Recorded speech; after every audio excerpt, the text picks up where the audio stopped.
তো হঠাৎ করে আবার জমজমায় বৃষ্টি পড়তেছিল।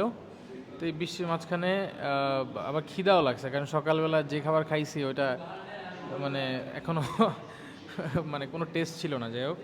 তো এরপরে এখন হঠাৎ করে চোখে পড়লো কেএফসি। কেএফসি থেকে একটা বিরিয়ানি নিলাম, আর একটা কোল্ড ড্রিঙ্কস নিলাম, পেপসি নিলাম হচ্ছে 1350 রুপিতে।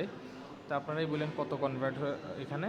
আর এই তো, এটা হচ্ছে কেএফসি এরিয়াটা, অত মানুষ নেই। আবার এখানে মোস্ট ইম্পর্ট্যান্ট একটা জিনিস হচ্ছে যে এখানে আবার বাংলাদেশের খেলা হয়। এই যে বাংলাদেশের খেলা হচ্ছে, আহ, বাংলাদেশ মনে হয় টেস্ট খেলতেছে শ্রীলঙ্কার সাথেই। এই যে শ্রীলঙ্কান ফ্ল্যাগ উড়াচ্ছে কেউ একজন, এই যে বাংলাদেশের খেলা চলতেছে।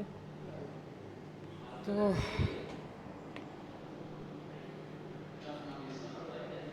এখন দেখার পালা যে এটার টেস্ট কীরকম। তো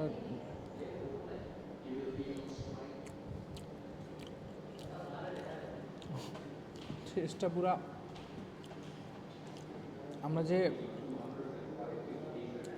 ইয়ে খাই না কোনো দাওয়াতে গেলে, আর এটা কী বলে, মিষ্টি জর্দা,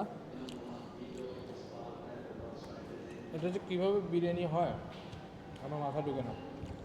এক্স্যাক্টলি দ্য সেম মিষ্টি জর্দার মতো, টেস্টও মিষ্টি জর্দার।